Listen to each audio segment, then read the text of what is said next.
Hello guys, isang mapagpalang araw na naman po sa ating lahat. Ito, binisita natin yung customer natin na magpapagawa ng gate. Ito po yung lalagyan natin ng gate.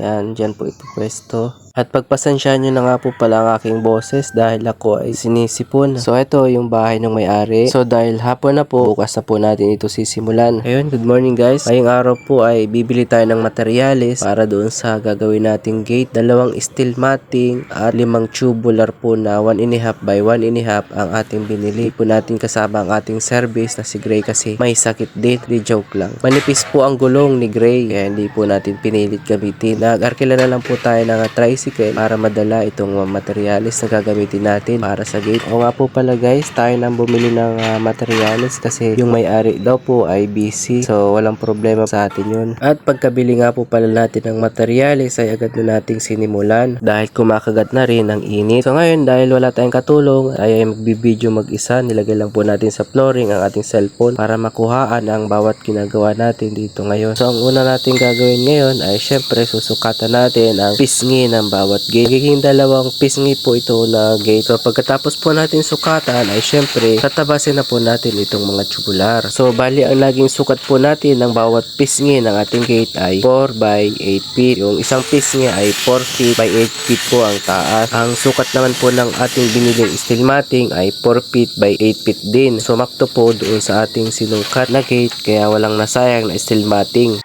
Bali 3 steel matting po pala ang ating binili kasi yung isa ay para doon po sa itaas. Pagkatapos po nating ikat ay ganito po yung magiging itsura. 45 degree ang bawat kanto ng ating gate. So ayun, simulan na natin. Ang gagawin po natin dito ay ispatan muna po natin ang bawat kanto ng ating gate kasi pag ito po ay pinulweld natin kaagad ay ito po ay pwedeng humiwit o mawala sa eskwala. So dito kung mapapansin ninyo ako ay nagpupulweld na kasi ito po ay napagdikit-dikit ko naman na ang bawat kanto. Kaya pwede na po ako mag-pull-weld. Isa lamang po yan sa aking diskarte kung paano po ako bumuo ng box type na gate gamit po ang tubular. So eto, natapos na natin. Lalagyan na po natin ito ng mga division para sa ating mga pampatibay sa ating steel matting para hindi malugyat kapag ito ay tiniinan. So ayun, gaya po ng sabi ko, kapag mag-i-ispat po kayo sa isang side ay dapat ispat lang po muna bago po ang pull weld kasi ito po ay babaluktot.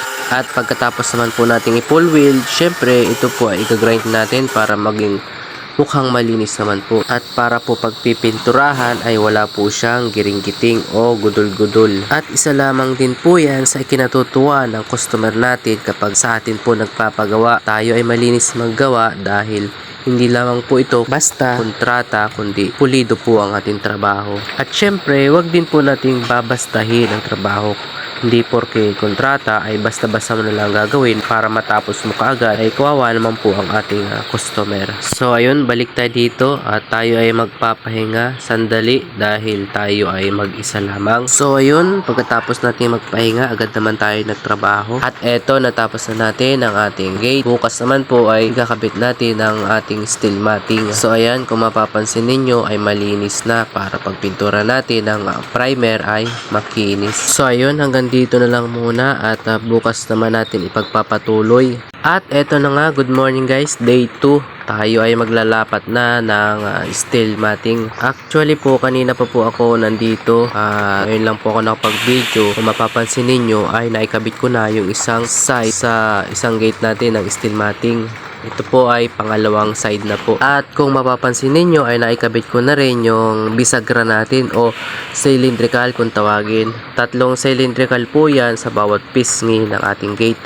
So ayun, wag na nating patagalin at i-welding na natin itong steel matting. Yung isang pisngi nga po pala ay natapos na rin natin. Itong ginagawa ko po ngayon ay ito na po yung huling pisngi ng gate. At pagkatapos po natin dito ay ikakabit na rin po natin itong 2 gate na ito. At pagkatapos nating ikabit ay agad na rin nating pipinturahan para hindi na po kalawangin. So dito sisimulan na po nating isukat itong gate na ilalagay po dito.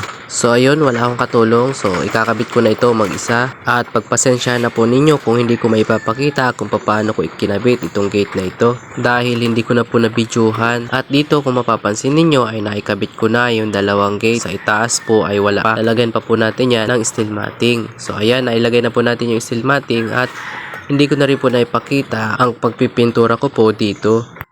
At ito na po ang finished product na pinturahan ko na rin po yan. Ipapakita ko po sa inyo kung paano ko po ginawa itong lock. Hindi ko na rin po na-videohan kanina. Pero ipapakita ko pa rin po sa inyo ng malapitan. So ito na po. Ganito po yung pagkakagawa ko ng lock angle bar na tubo na binuka. Same size po ng tubo yan. Pinalaki ko lang po yung tubo. Maluwag naman po siyang ibukas at isara at ilak.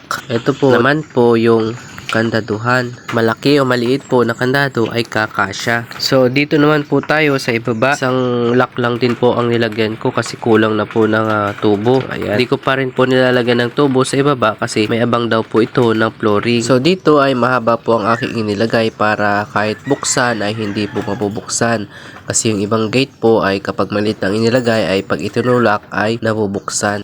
At sa may magtatanong po kung magkano inabot ng gate na to, ay inabot po ito ng 7,500 kasama na po ang labor. So ayun, hanggang dito na lang. Maraming salamat po sa nagsusuporta sa aking mga video. At sana po ay patuloy nyo lang akong suportahan sa aking pagbablog dahil marami pa po ako i-share sa inyo. Maraming salamat po.